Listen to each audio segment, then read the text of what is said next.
everyone, it's Live at 5 Mondays with Cheryl Millett. I just got my trusty harmonica out here. I thought I'm going to play you a little tune. Yeah, it's just kind of a little tune, but made up tune. And the funny story about it was I actually was playing my harmonica just out my office door, and my daughter, who's late teens, had a bunch of her friends over, and here I am playing my harmonica down here, and they all had very lovely things to say. Who knew? Harmonica, that age group, but it was a lot of fun. So this is a tune I've been playing for a very long time. I'm just going to play a little bit of it. It's almost, I don't even have a name for this tune, to tell you the truth, but let's just see how, just playing in front of an audience actually works out. But that's love. I hope everybody is in the fun mood. Why not, right? Why not? Actually, I don't know if you've ever picked up a harmonica, but the thing I appreciate about the harmonica is you can just make up stuff. It's really easy, and it's fun, it's simple, you can bring them anywhere, unlike guitars, and definitely not the drums. And I don't know if I've ever mentioned, but I did take drums at the Royal Conservatory when I was 10 and 11, so I can play them. But you just can't take a drum kit with you anywhere. But anyway, here it goes, and I hope everybody's into having some fun. And I'll try to not tap my foot, because it'll make noise.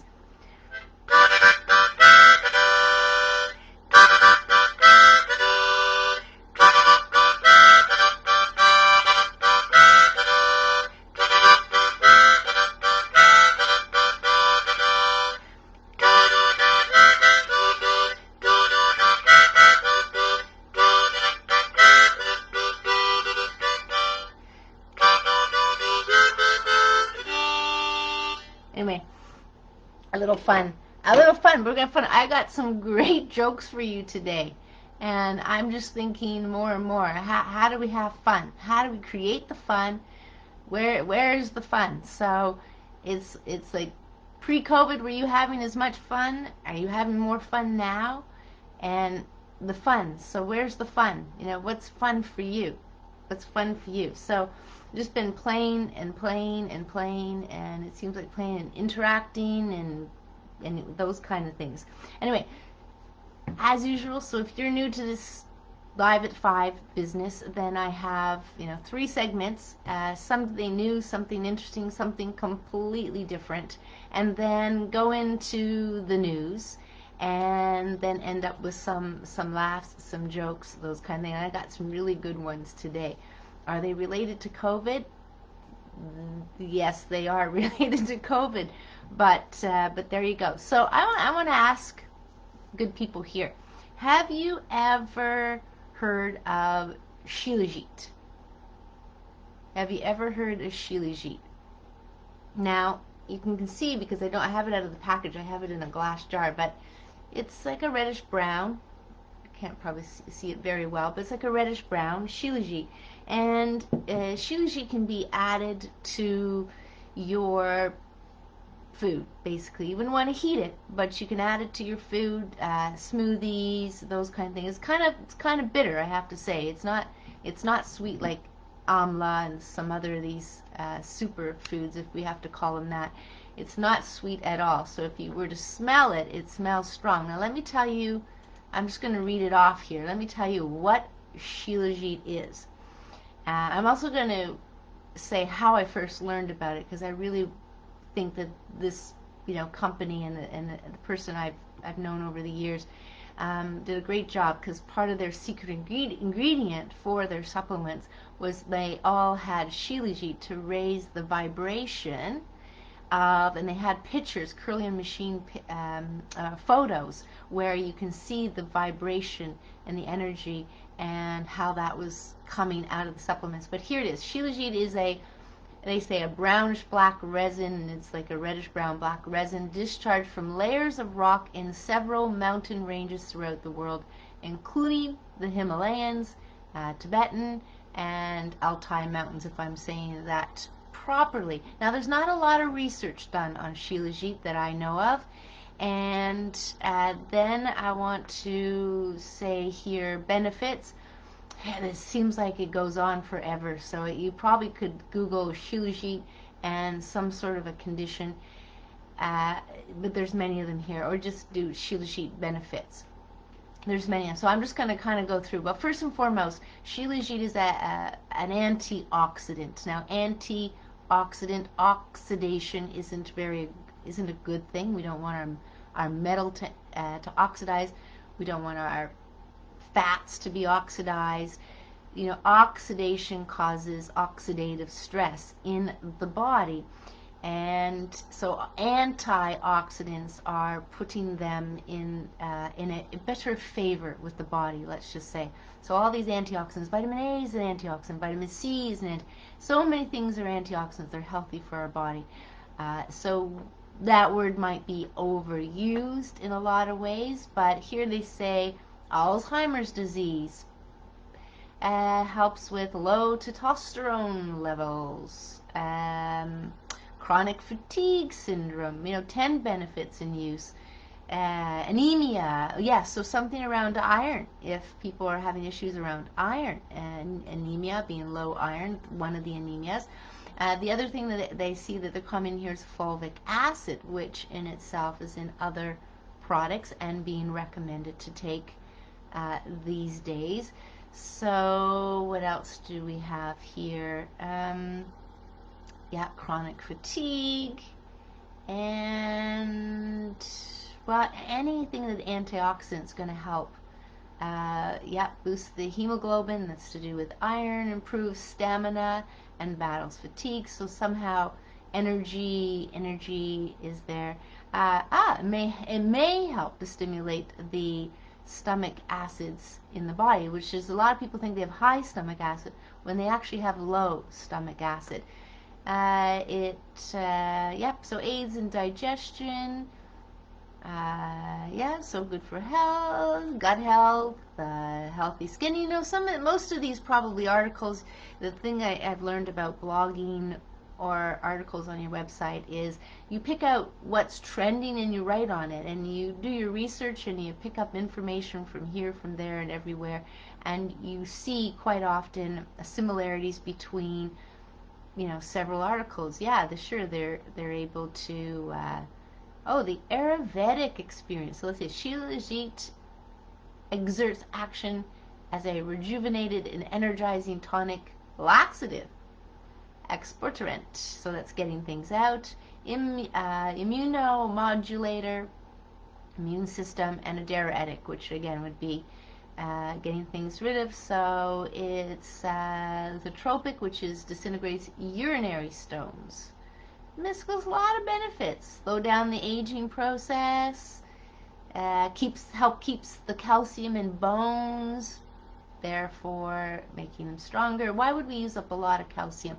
Because we have a lot of acid in the body, and calcium is one of the more abundant. So if you want to offset your pH, acidic with all the things that can be acidic, more processed foods would be the acidic thing. Anyway, that's enough about that. I will put the name down below. You can feel free to search there, and that's the good search about that. So what else was I going to talk about? Yes, because I just wrapped up the course. It's really going to be a book club, but because of the way the online academy is working, you set up things as a one-time thing, like a webinar or presentation, or you set up a course. But it's really a book. So for every book, there's going to be a course. But what I thought I would do is, the book that we're reading, one of the things about the series of books is you get to learn about dolmens.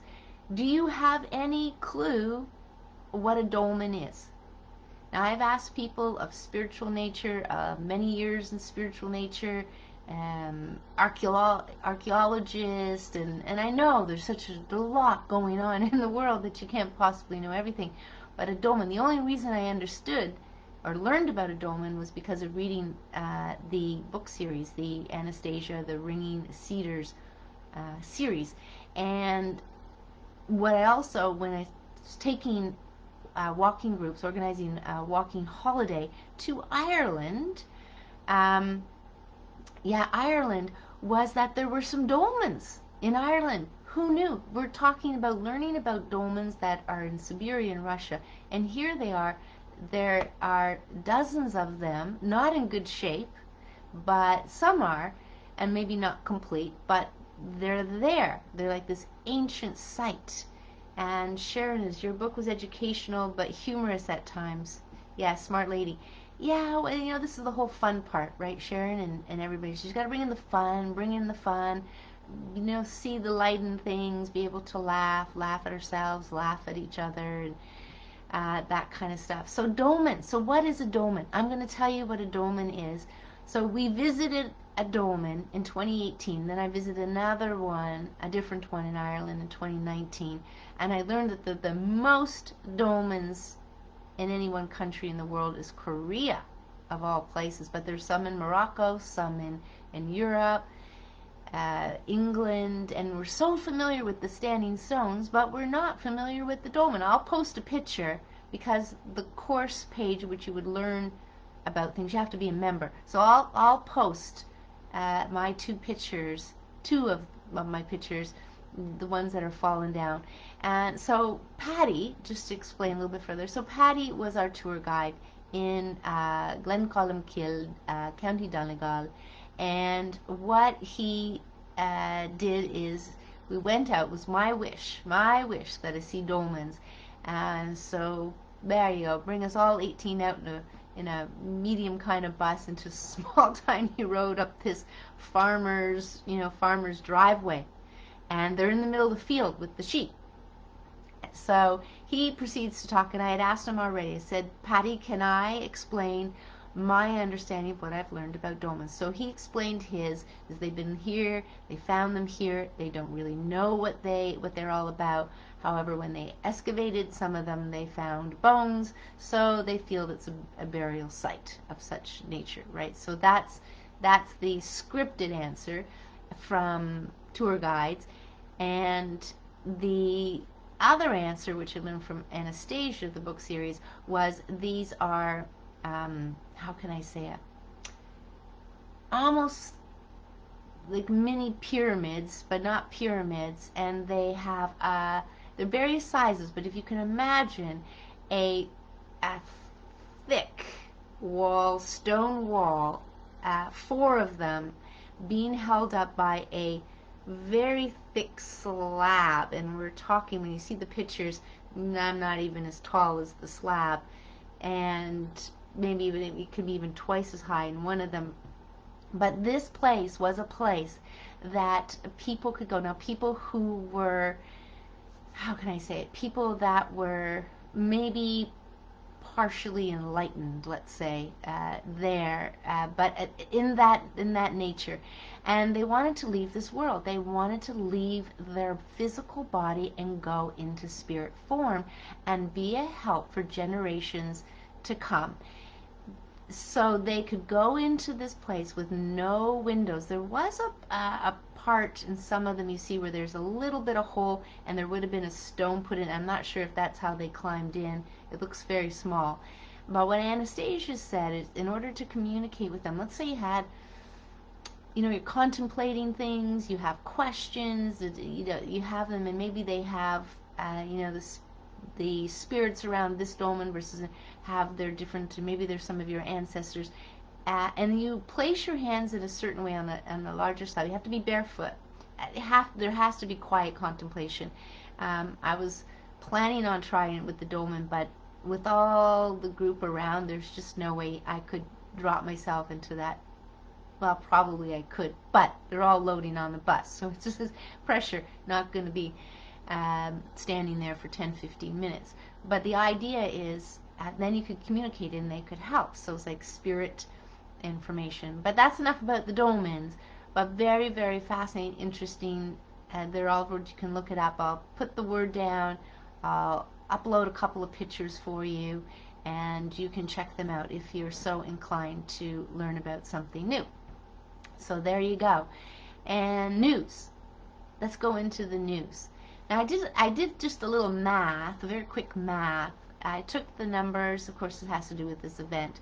I took the numbers and how many, particularly for Canada, as to how many deaths, and I'm looking at it in a couple of ways. One, based on the Canada website saying they've increased the numbers by 50%, and another one just going, okay, here's the number of deaths that they say. And the number of cases, if you read the small print below or the asterisk below, it will say it includes presumptuous cases, presumptive cases, death, just that. And you have to understand that the testing is happening more and more and more and more and more tests. And I read a number recently, or heard a number recently, like 80% of them are false positives. So if they're loading everything up, and some are not even getting the test done, but they're getting a positive because they signed up, but they didn't end up waiting the 2, 3, 4 hours, however long it would have been, and they haven't waited around. So we have actually that. I haven't called Toronto Public Health. I'm not sure if they're the person to call, but I'm going to try and see what they say. But here's the numbers. We're not talking 1% with the deaths. Now, I just used, I think, 33 million or 32 million Canada, and the 9,900 deaths number, and I just figured out, and it's not 1%, it's 0.03%. That's what it is. And if you take, instead of increasing the number, so I just took a third off, 6,600, because then if you add 50% onto that, you're going to get 9,900, and that works out, less. It's all around the same thing, 0.03. Crazy numbers. And so it doesn't make sense that that there still is fear. This fear. It just doesn't make sense. So I've been saying that more and more in my walks. Well, does it make sense that they said this, and it's this? And so most people so agree, and you can see them thinking, and then they go off and start talking about certain things they're hearing. So I get to understand where they're at, where their thinking is at. But the facts and the numbers, they don't add up. It's a completely interesting time as to why they're doing with what they're doing, and everybody does care, but there's just something absolutely not right. But the good news is, out of all of this, is you've got better air in the planes, you've got better air circulation in the schools for the children. So cleaning up the air where maybe it should have been done earlier would be a very good thing. So people don't not like this event. They actually like some things that are coming out of this event. So maybe there's some sort of a spiritual give and take here, where we get to learn to accept, and maybe there's something crazy happening, and we've got to keep our awareness on that. Absolutely, for sure. But one thing that came clear to me is that long-term care facilities, the hospitals, the more beds, and I remember somebody coming to my door and asking for money for the mental health. Trying to think of the name of it, but it has that name, and they wanted to build a whole new building, or maybe renovate or convert a building to new, because we need more beds. So I said to him, wouldn't it be better that we actually kind of didn't have so much mental health? Wouldn't that be better, that we didn't need these? If we build, we're going to fill them. If we build, are we not getting to the root cause? It got me thinking on that vein, because that's, a couple of years ago, on long-term care facilities. Are these really helpful? I mean, really helpful for our society? If you've ever been in one, and I've talked to people who have worked there, and it's like you're walking into zombie land. It really is. And I'm sure the workers, that's not a pleasant environment for them, whether they want to admit, some have quit that being in that field for that reason. It was just too much. But really, I get it that we're keeping people alive longer with medicines, but the quality is not there. That's been spoken about many times. The quality of life is not there. So keeping people alive, or are they keeping people alive? Is it just something that we're just buying into as far as it's better for all of us? That was the same play with breast milk. When I was born and my mother said, they told us it's the best thing for the baby, going to make sure the baby gets the nutrition, and the mother's going to get a good sleep. It's almost on that vein where, is it really better to have these long-term care facilities? And of course, I know it's a bigger discussion, absolutely. And not people can't care sometimes for these people when they're like that, because they have to move and obey them. There's a lot involved, and they have jobs and they have families and things like that. So I get that, but I don't really think they need to exist in the way they exist today, these long-term care facilities. It's you hear horrific stories. I've heard horrific stories. I've heard, conditions. Some of them, most of them, whatever, are privately owned. Is it really a money-making business, and less about how we're looking after our health from day one and into our golden years? Is it really? So I just want us to think about how we take care of ourselves. Do I want to go into one? Absolutely not. Would I ever put my folks in there? No, not going to happen. I will take our lovely technology or move close to them, or do something, or have them move. That's what I would do. I just keep thinking about how it is important for family to be with family, and that environment is going to keep them probably, how can I say it, probably keep them a reason for living. They'll get, be exposed to children, which will bring the children out in them. Like, it'll be fun. They'll have fun, and helping the parents as well.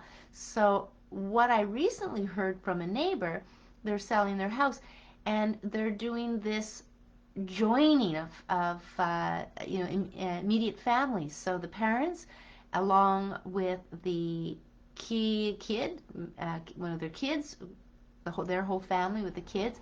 So you have this, but I think too as well, they're going to have their own separate living space. So we have this ability to create these separate living, but I think that's going to be really healthy for their health, to have that ongoing interaction with the different generations, and it'd be awesome. So I'm just like, I think we need to think about our long-term care facilities, but first and foremost, as we make that transition, will be, well, let's step into now and not put any more people in there. I'm not saying we're not going to put any more people in there, but let's really avoid that at all costs, and have the desire for ourselves not to be in there. And well, there's a little bit of planning. We have to get along. I mean, there's communication is so key. No, I was going to mention something, but I'm not going to mention something. I'll keep it for another time. So the idea is, sometimes I think about going into politics for this reason. Can I then have a better voice, or I don't know. Anyway, my husband said I shouldn't, and I'm going, I don't really know. If I'm going to be stuck with a boss, I'm thinking about my corporate days, then I better be on board with what they're doing, all of what they're doing. So I understand that feeling, but I did hear that you can go independent, like, is it Randy Hellier, who's standing up, I guess he's a provincial MPP, and he's standing up and asking very good questions about things that are coming to pass. So good on him, because I think, as I hear, he's the only Canadian politician that is asking very, very good questions. And what I hear from the other side is they're very distraught, but they don't answer the question. Very interesting. Here's the other thing I want to talk about, and it's kind of news in some ways, and then in other ways it's really something to think about. But this is eye health, and I just want to bring it up because it's all around us. I mean, people who wear glasses, cataract surgeries, I think it's one of the most common in and out day surgeries, cataract surgeries, and this is happening. Really what cataracts are is dead debris in the eye, and it's not being removed or detoxified out or cleansed. Now there might be some nutritional deficiencies, there may be some toxicity, but they, as a medically, they say it's like debris that is building up in there. So definitely drinking a lot of water is good. But here's the thing. With the way we use our eyes today, which are different, you know, we're staring, we're straining, we're doing repetitive thing, really. I mean, same thing as our hands or sitting or whatever. And this puts a strain on our eyes, absolutely. The other thing is, in order to detoxify or cleansing, besides water, is actually the movement of the eyes. So if you're just fixated, you're just fixated and looking, and you're not, you know, moving your eyes. In yoga, they have some exercises. The reason I bring it up is because I have coached people just about eye health. Now, one way, and I don't have them here, but one way I kind of tap into eyes and not having to wear glasses is the pinhole glasses. That in itself will open your eyes. No pun, yes, pun intended, but in there, Dr. Bates, who's an eye doctor, had said the glasses are not good for your eyes because, well, it's a longer story, but they're just not good for your eyes. And he went on to explain different things, but he also had some exercises. But then I tuned into a fellow who was very involved with the Navy SEALs, let's say. And I actually had just met the Navy SEALs when I was down in Florida for a conference, and this was years ago. And so it was interesting that that kind of came up. But they can't afford to wear glasses or contacts. They really have to keep their have good eye health. The same as pilots. Same as pilots. They need to keep their eyesight. The exercises that this doctor were over, you know, they've been using them for decades, and I purchased it. So if people had stigmas, nearsighted, farsighted, cataracts, miasms, just think of the number of eye conditions, and I know there's several of them in there. He had exercises that you do over the course, I think you may do it once a day, 20 minutes, something like that, but it's all laid out, great instructions. And this is exercise for eyes are very, very, very important. Resting them, you know, even if you're at your computer, the things you can do not to get to that, yes, drink plenty of water, do the yoga eye rolls, you know, a couple times one way. You have to kind of do them in a pace that isn't, you've got to think about exercise. You don't do too much too soon, and you don't do them a way where you're jolting either, because that's no different than not holding the weight properly, right? So you have some degree of control. So rolling the eyes, water, but also in prevention is to, if I'm looking at the screen, if I'm just listening to something, what I'm doing more and more is just not looking at the screen. If I just have to listen, I know what the person looks like. They're not showing anything. I just look away, and I'm listening. I'm looking away. I'm looking further away. I'm taking my eyes away from the screen. I would even sometimes turn off the monitor so I don't have the monitor there, or even stand up, step. You can do all these things, but just the different things to do for your eye health. So I think the eye health part is very important more these days because of the strain and stress that we put on them, and the unhealthy diet, which, even though it's a few generations or the last 100 years, has been moving to be very highly processed or shelf stable, as I've said. But eye health, can you get rid of your reading glasses? Absolutely. Can you see better far away? Absolutely. I know what spurred this today was I'm going through a book, so I'm going back to 100% raw or 95% raw food, and I took out this fella. I really, really enjoy this fella. It's Marcus. His name is Marcus, and his lovely partner is Cara, and her brother was Julian. And I'm not sure if you knew the book Uncooked, Raw Uncooked cookbook kind of thing. And he makes the avocado chocolate pudding. Might be some of what you've heard me speak about and is there.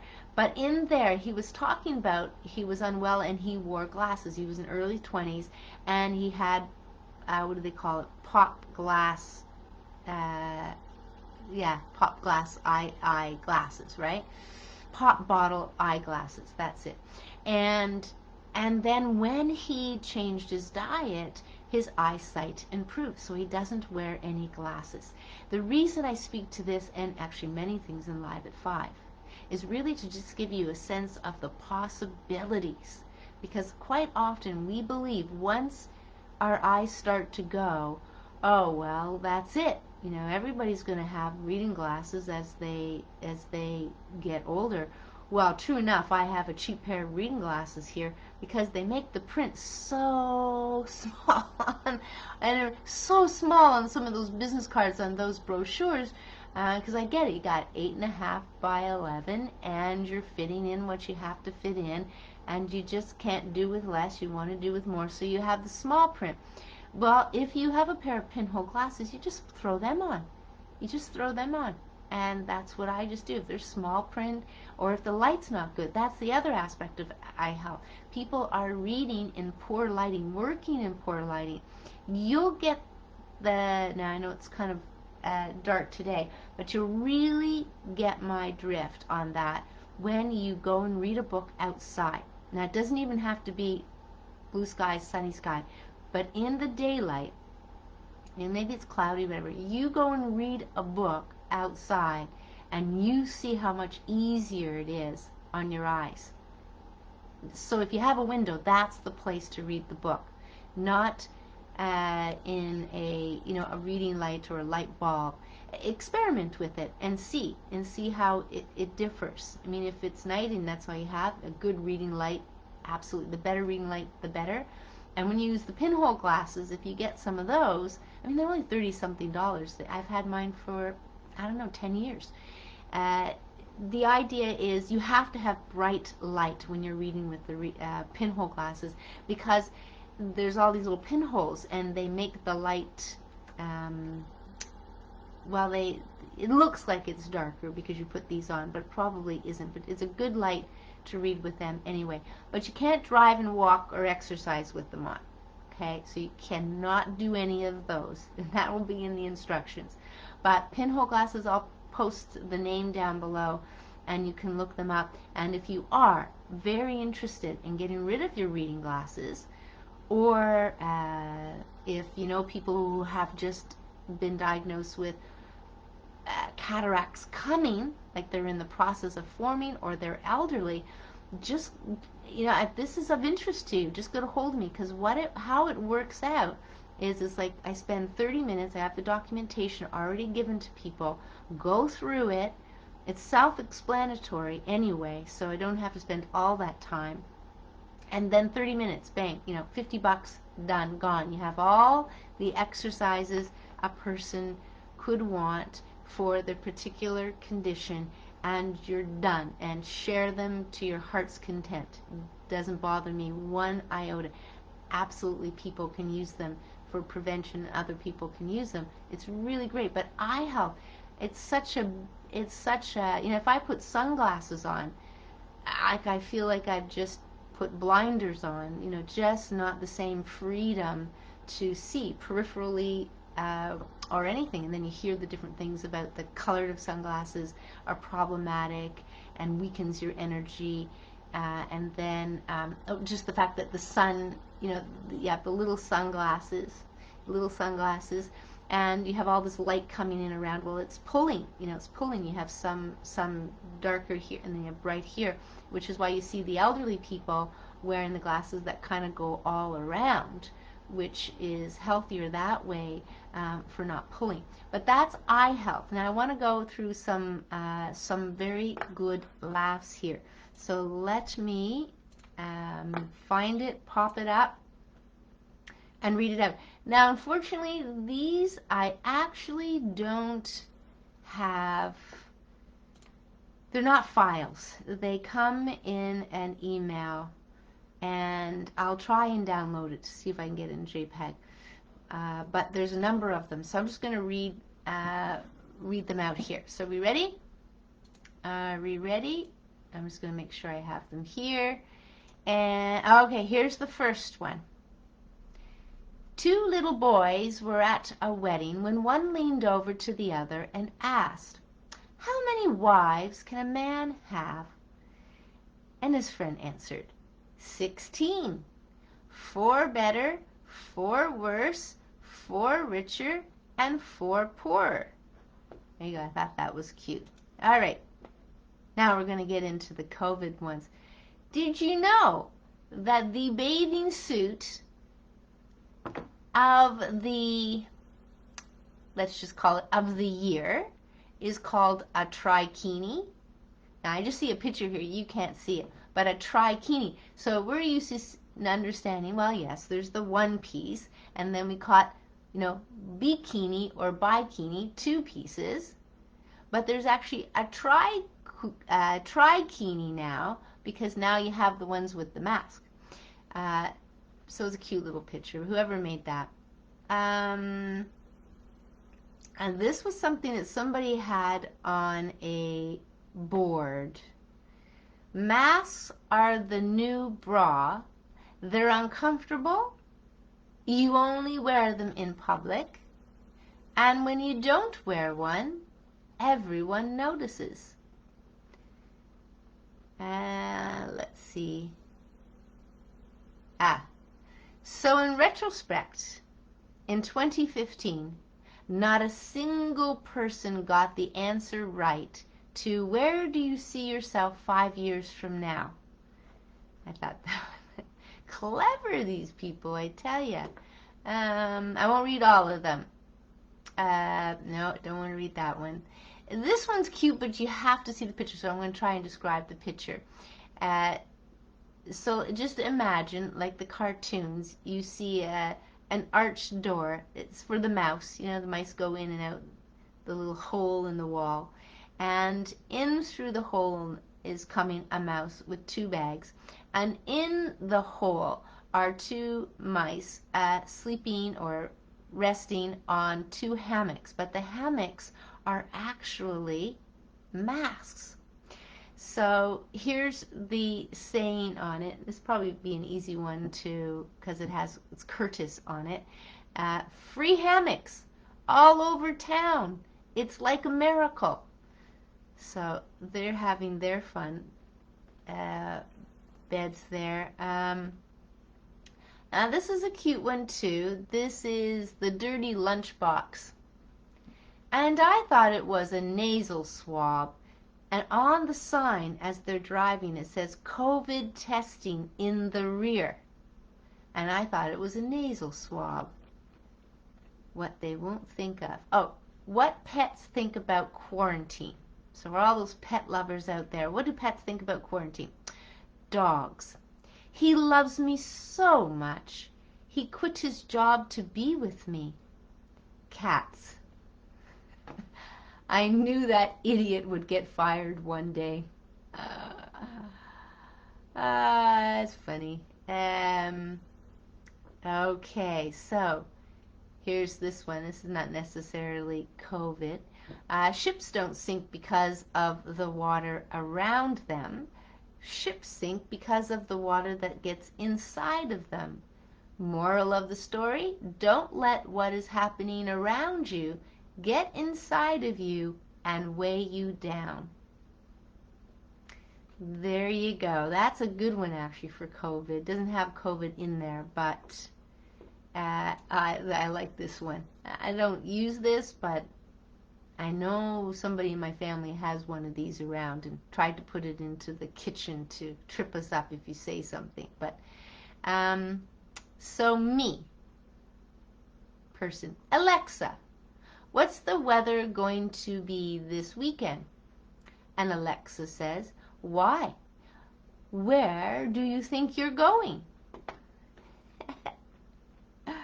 Okay, that's it. That's all of them. That's the last. There's not really much to post without the pictures in some cases. Some of them are good. Yeah, might post one or two. But that's it. That's it for Live at 5. I hope everybody's keeping well. Have fun somehow. Bring that into your day more and more. Anything that kind of brings you pleasure, I guess, in that respect. But I'm going to say fun. Yeah, it sounds fun. Sounds more fun to say fun. Fun. So whatever, yeah, connect more and more, and yeah, all the stuff, all the same stuff. I feel like I'm repeating things. It's definitely clear that, I'll just kind of end off with this, is that people have an opportunity to grow here more and more.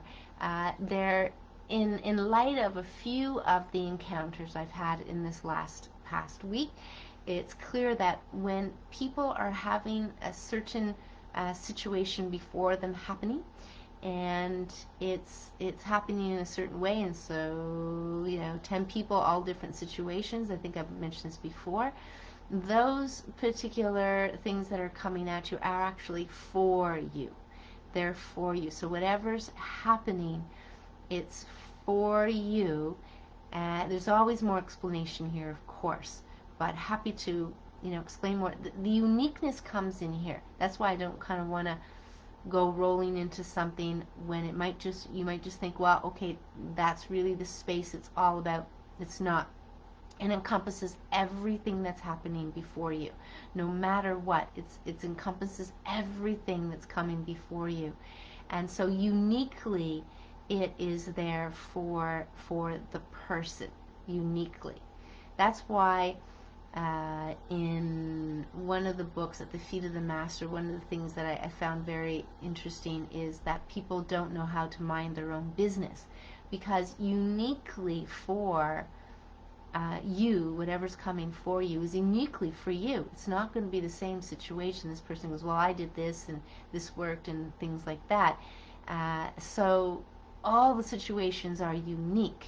All the situations are unique, and there's definitely tools to use depending on the situation, and just practicing being the observer for these situations that are happening, and then you can understand that and be able to look at it and step back from it and look at it, but uniquely. So uniqueness comes in here big time, and that's why minding your own business, or taking to heart that you don't know what's better for somebody else, and also all of that information out there that says self work. How, if you don't love yourself, how can you love others?